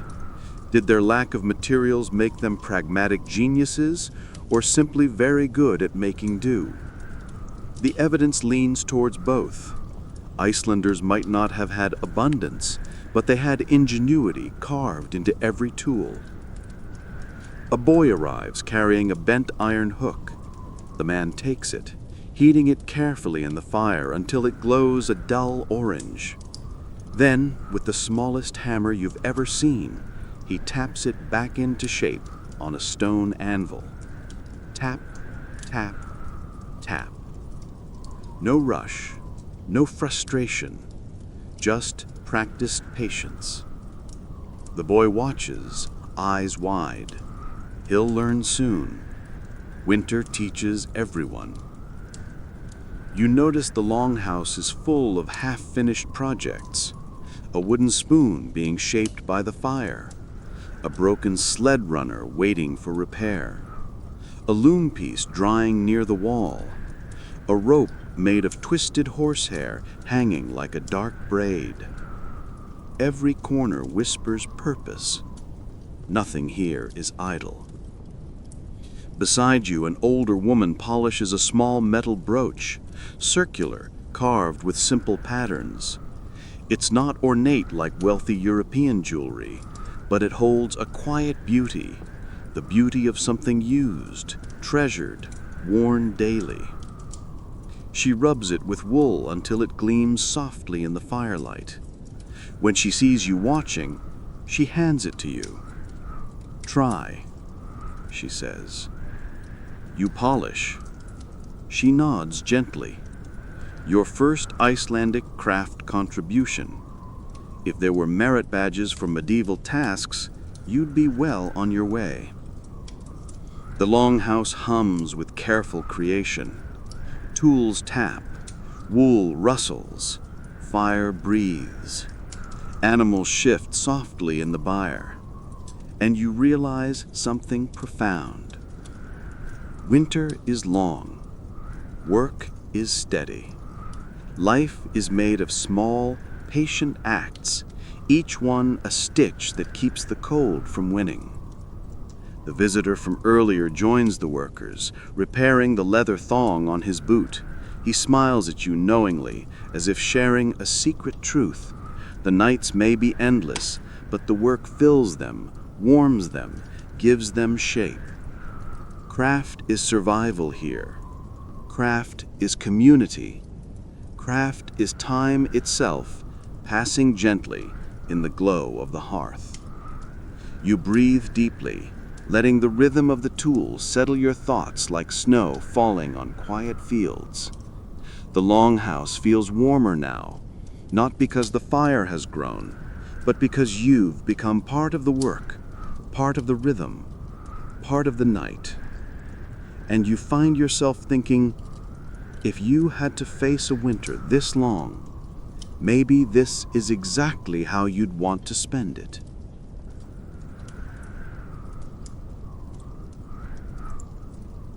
You rub a bit of wood dust off your hands, still feeling the lingering warmth of the tools you held.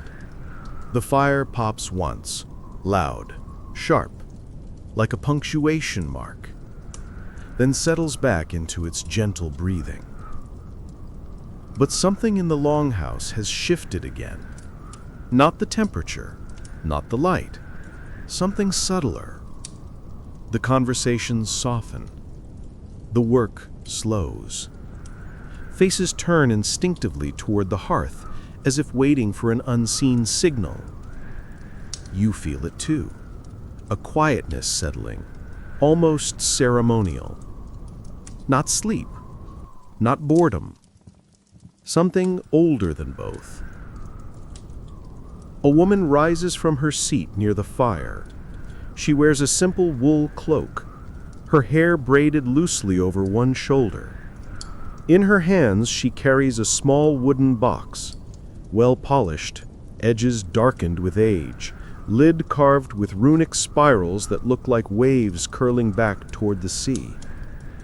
She kneels by the hearth, opening the box carefully, reverently.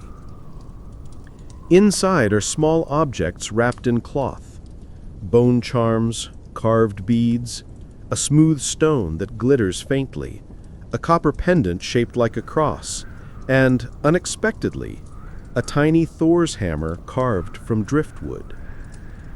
A mingling, a layering, a blending of worlds. A mainstream historical fact, medieval Iceland was a land in religious transition. Christianity had been adopted by law around the year 1000, but older Norse beliefs lingered, quietly, privately, woven into the fabric of daily life. People wore crosses and hammer charms together. They prayed, blessed, invoked, and hedged their bets with remarkable practicality. The woman lifts the small hammer first. She touches it to her forehead, then to the hearthstone. Then she does the same with the cross pendant, tracing a softened shape in the smoky air. No conflict, no scandal. Here, symbols aren't enemies. They're layers of protection, stacked like turf on a roof. A quirky historical tidbit. Some Icelanders believed saints and spirits shared duties, like neighbors who didn't particularly like each other, but tolerated the arrangement because winter was unforgiving. A saint might watch your crops, while a hidden folk spirit might guard your sheep. Flexibility was survival. You watch the woman murmur a quiet blessing over the fire. Her voice is low, steady, almost musical. The rhythm is soothing even if you don't understand the words. When she's done, she closes the box and passes it gently to an older man, perhaps her father. He unwraps a small round stone and holds it in his palm, whispering something into it before tucking it into his sleeve. A protective charm for the night. You feel a small tug at your sleeve. A girl stands beside you, wide-eyed, whispering, "Do you believe in spirits?" You consider the question. The room is filled with warmth, shadows, and the soft glow of lamplight. Outside, the winter presses silently against the stone walls. In a world like this, it feels ridiculous not to. But before you can answer, she continues, as if she already knows your hesitation. "Mother says the land here has an old memory," she points toward the walls. "Even the roof listens." You glance upward, turf roofs crackle and shift as wind combs through the grass above, sounding eerily like someone pacing overhead. The fire casts long shadows on the rafters. Smoke floats in thin veils. This place breathes. A scholarly debate stirs in your mind. Historians still argue whether medieval Icelanders truly believed in land spirits or simply used the stories to teach respect for nature's dangers. Was the mountain spirit just a metaphor for avalanches? Was the sea woman just a poetic name for unpredictable tides? The arguments fade quickly in this dim, ancient room where stories feel heavier than logic. The visitor from earlier clears his throat and speaks softly. On my way here, I passed the old cairn by the river. Someone left a bundle there. Bread and driftwood. A murmur passes through the longhouse. Offerings. Not sacrifices. Just small gestures left for unseen forces to keep journeys safe. Road snacks for spirits, if you will. The older woman nods approvingly. It is good to keep friendships with the land. Friendships. Not fear. Not worship. Just acknowledgement. A man near the wall begins telling a quiet tale about a time he saw a shimmering figure near a stream, tall, pale, glowing like moonlit water. He speaks calmly, not like someone bragging or trying to scare children, but like someone describing unusual weather. The children listen with attention. Even the adults lean slightly closer. Someone else counters with a story of a dream visited by a saint whose face they couldn't remember. They describe the warmth, the light, the sense of protection. There is no contradiction.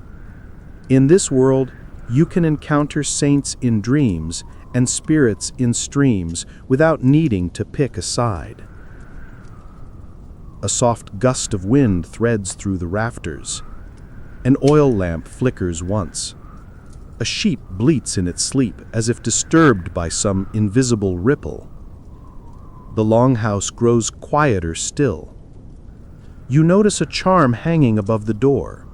Twisted wool dyed red with crushed berries, a protection tangle. You also spot a small wooden figure tucked behind a beam. Too simple to be a saint, too round to be either, too playful to be either. Perhaps it watches over children. Perhaps it's just a carving a child hid there years ago. Here, practicality and spirituality blend seamlessly. One man fingers a smooth amber bead around his neck, whispering a short prayer. Another traces a rune onto his knee. A woman crosses herself while humming an old folk tune. There is no conflict, just layers. You lean back against the wall, feeling the longhouse shift and settle as the wind presses against it again, like a hand trying to find a way inside. But the house holds, the fire glows, the charms stay where they've always been. And you realize something simple and beautiful. In a land shaped by cold, darkness, and unpredictable forces, belief is not an argument. It's a warmth, a hope, a companion in the long night. You lower your gaze to your bone-carved horse. The girl sits beside you again, whispering, "That one keeps nightmares away." You smile. You believe her. In this place, you believe everything. The wind chooses that moment to remind everyone who's really in charge of Iceland. A sudden blast slams into the longhouse wall, hard enough to make the wooden posts shiver and the turf roof creak like an old giant rolling over in its sleep. A few sparks leap from the hearth, startled. The sheep bleat in offended unison, and even Eldur, the snoring horse, kicks once in his stall before settling again. Everyone pauses, listens, waits. Then the storm finds its rhythm. Long, low moans circling the house, rising and falling like a distant horn. Snow scratches against the turf outside. The rafters hum.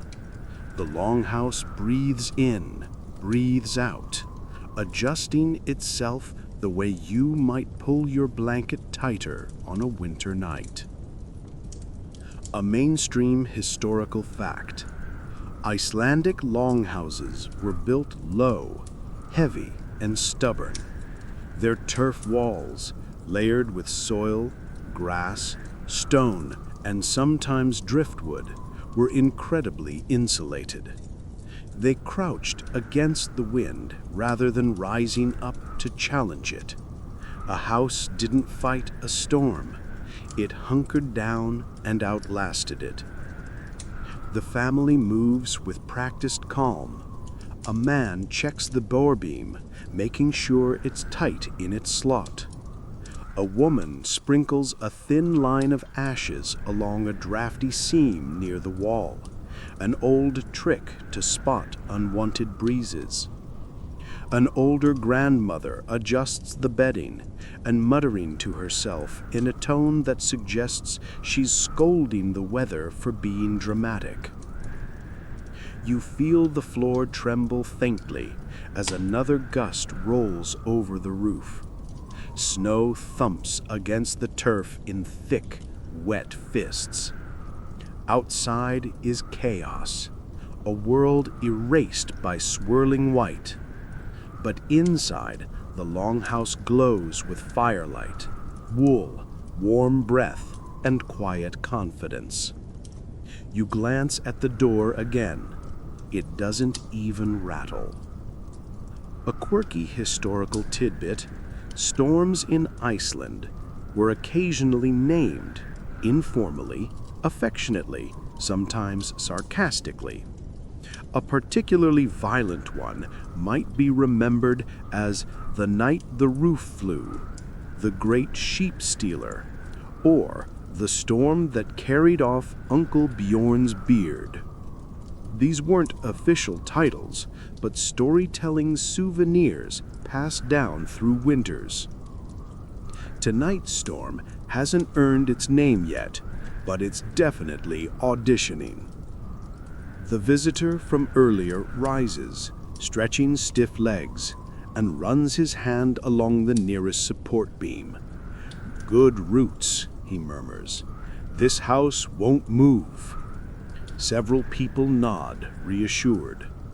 The beam is thick driftwood, weathered, dark, older than anyone here. It once floated on the ocean before becoming the spine of a home. A scholarly debate flickers through your mind. Historians still argue whether Icelandic longhouses were intentionally designed to resemble inverted ships. The curved rafters, low ceilings, and rib-like beams feel reminiscent of hull construction. Did Norse settlers model their homes after the vessels that brought them here? Or is the similarity accidental? The debate persists like an unsolved riddle. Another gust slams the roof. This one is stronger, the kind that makes you blink and wonder if the house just tilted. The baby in the corner fusses. A woman cradles him, humming softly. Her voice blends with the wind in a strange duet. Storm outside, lullaby inside. The fire snaps. Warm air rolls outward in gentle waves. You pull your fur closer. And then something happens, something that feels almost ceremonial. The oldest man in the longhouse stands, clears his throat, and places one hand against the turf wall. The room hushes instantly. He whispers a short phrase in Icelandic, a plea perhaps, or a reassurance, not to the people, but to the storm itself. When he finishes, the family echoes the last line quietly. The room settles, but the storm has opinions. It roars again, long, low, unbothered, but the old man smiles faintly, satisfied. "It heard us," he says. A child climbs into his lap. "Is it angry?" she asks. He shakes his head. "No, just loud." The storm rumbles in agreement. You shift closer to the fire as a woman begins recounting a tale about a storm from her childhood. The year the wind stole an entire drying rack of fish and flung it into the next valley. "We found the rack in a tree," she says. "Half the fish gone. Best thieves in Iceland? The weather." Laughter ripples through the room. Storm stories, you realize, are their own genre, equal parts memory and myth. Someone else joins in, telling how a roof once peeled back like the lid of a pot. A man describes a winter when snow piled so high they had to dig a tunnel from the door to the barn. A teenager brags about a storm he walked through sideways, which earns him a fond eye roll from his mother. You watch the family speak with ease, humor, and deep familiarity about a force that could kill them if they misjudged it. And yet, they do not fear it. They respect it, they acknowledge it, and they outlast it together. The wind shifts, bending around the longhouse like a river hitting rock. Snow hisses along the turf. The roof creaks again, but this time it's less dramatic, more like a cat settling back into a warm spot. The fire glows brighter. Voices soften. The longhouse stands. And in this moment you understand. Storms don't test Icelandic houses. They test Icelandic patience. You lean back against the wooden post, letting the storm's roar fade to a distant hum.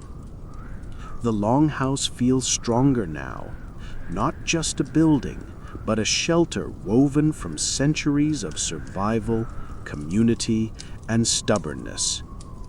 Outside, winter pushes. Inside, life holds. And the night goes on, unbroken. The storm quiets. Not entirely, but enough that the longhouse's breathing becomes louder than the wind. The walls seem to relax. The rafters stop groaning. The turf roof stops shifting like a restless sleeper. Outside, the world remains an icy blur, but inside, the night softens into something gentler, something almost tender. The family begins preparing for sleep. Not in the modern sense of separate bedrooms, mattresses, and alarm clocks, but in the old Icelandic way. Together, layered like warmth itself, every body part of a nightly ritual of survival and comfort. A woman stands and spreads out a fresh layer of straw across one of the raised wooden platforms along the wall. The straw whispers as it settles, dry, sweet-scented, surprisingly inviting. Another person shakes out a massive woolen blanket, releasing a tiny cloud of dust that sparkles in the firelight like tiny, lazy stars. You suddenly realize you have no idea where you are supposed to sleep. A girl tugs your sleeve, lifting a corner of a sheepskin.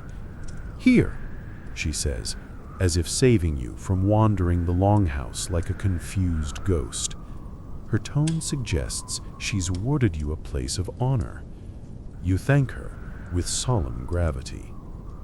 A mainstream historical fact: medieval Icelandic families slept together in enclosed bed boxes or long shared platforms lined with straw, sheepskin, and thick woolen blankets. People slept fully dressed, sometimes wearing their best clothing, since warmth mattered more than fashion. Privacy was a foreign luxury. Warmth was the only priority. The sleeping platform is wide, almost like a narrow stage. Wooden partitions separate family groups just enough that you won't accidentally elbow someone you're not related to. Probably. Hopefully. The warmth radiating from the shared bedding is already intense, the combined heat of dozens of bodies slowly shaping the air.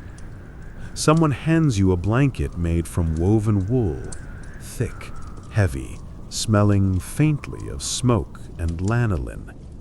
You pull it over your legs and feel instantly more human. A quirky historical tidbit: some Icelandic families used heated stones wrapped in cloth to warm bedding before sleep. Tonight, a boy places one near your feet. It's warm like a small sun. You bless him silently. As people settle, the longhouse changes shape.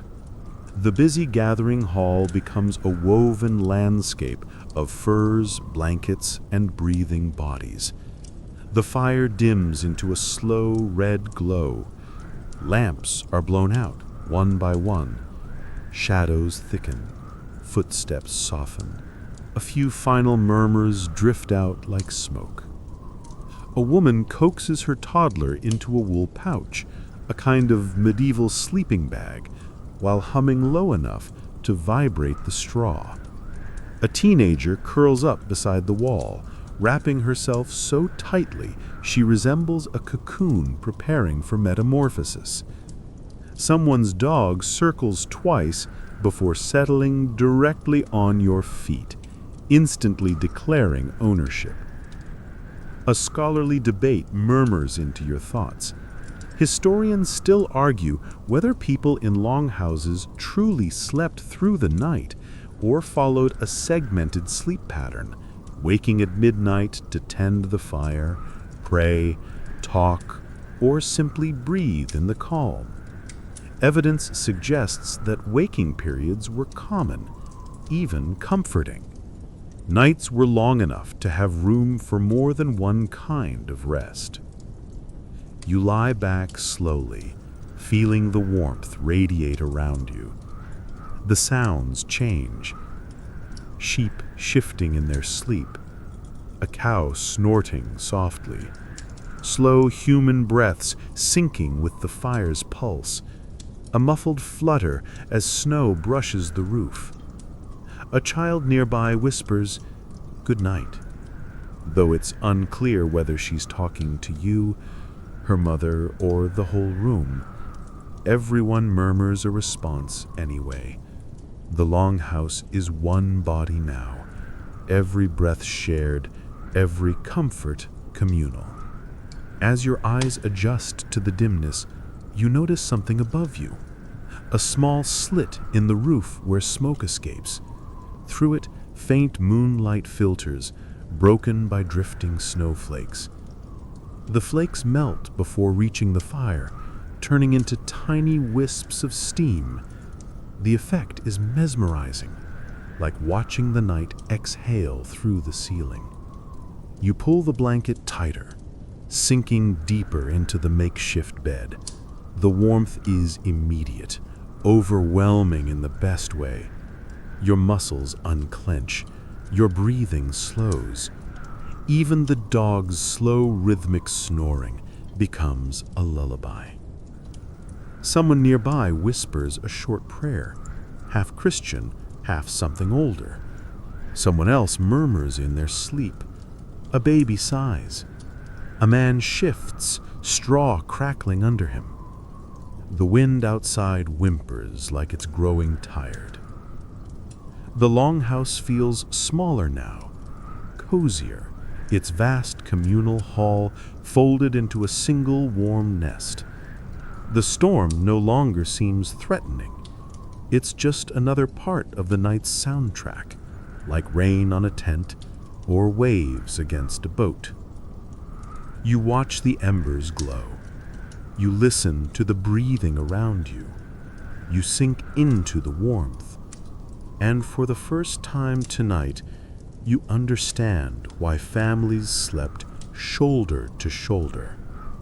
Not just for heat, but for presence, for reassurance, for the quiet knowledge that no one faces the dark alone. Outside, winter prowls. Inside, sleep gathers, soft and certain. You close your eyes. The dog sighs contentedly, and the longhouse carries you deeper into night. You lie there for a moment longer, wrapped in wool and warmth, listening to the rhythmic rise and fall of everyone around you. The storm outside fades into a soft hush, no longer battering the turf walls, but brushing them gently, as though winter itself has grown tired. The fire at the center burns low, glowing like the last ember of a long-held breath. You think this is the end of the night, but the longhouse has one more rhythm left: morning. Except morning in Icelandic winter is more of a vague concept than a time of day. A soft stirring begins beside you. Someone rolls over. Someone else rises to tend the fire, moving quietly so the rest of the household can stay cocooned. The dog on your feet stretches in a long, dramatic arc, then flogs back down. Sheep shift in the byre, bleating once as if complaining about their own dreams. A mainstream historical fact: medieval Icelanders began their mornings slowly during winter. There was no early sunrise drilling through windows, only a gradual brightening of the smoke hole and the pale promise of dawn. Work waited until light arrived, and in the deepest months, that could be well past breakfast. You feel a gentle tap on your shoulder. It's the girl from last night. The runes, the stories, the bone horse. Her hair's a little wild. Her smile is sleepy.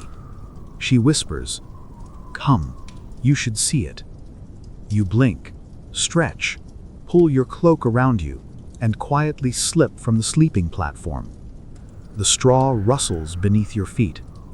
The longhouse glows softly, bathed in the warm red of embers.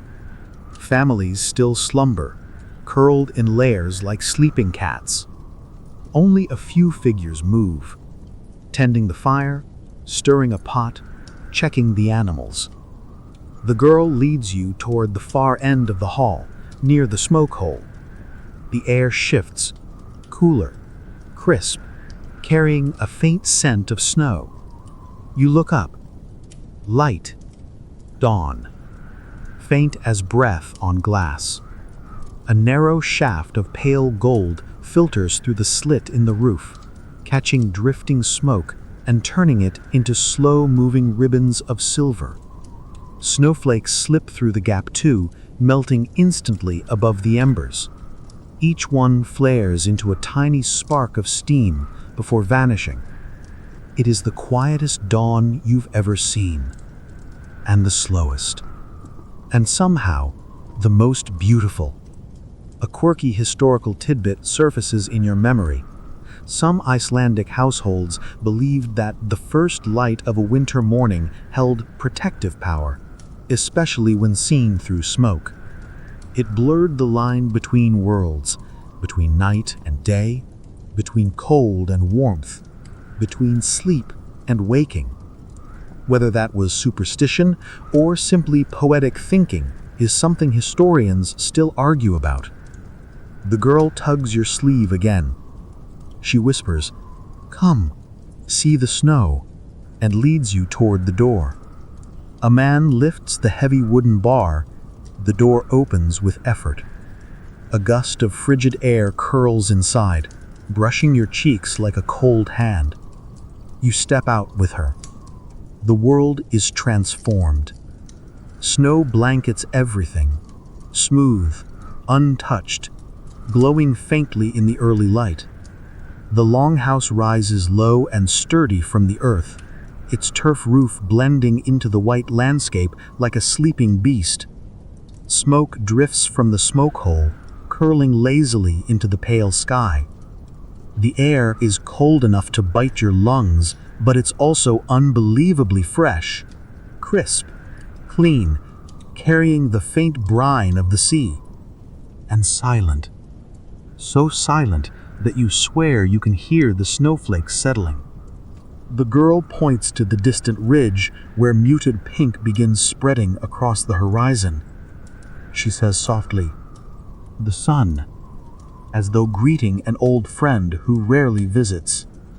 A few others join you, stretching, yawning, sipping warm milk from wooden cups.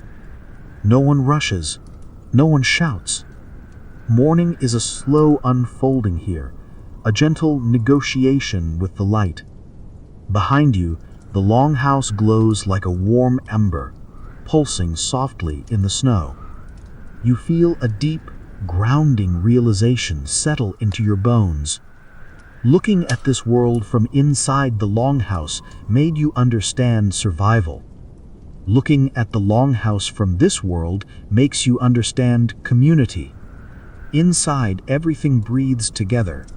Humans, animals, warmth, stories, work, rest, beliefs, storms. Outside, the land stretches wide and quiet, reminding you just how much the longhouse protects. A woman steps out and calls the sheep. Another man heads toward the byre to milk the cows. Someone clears snow from the door with a wooden shovel.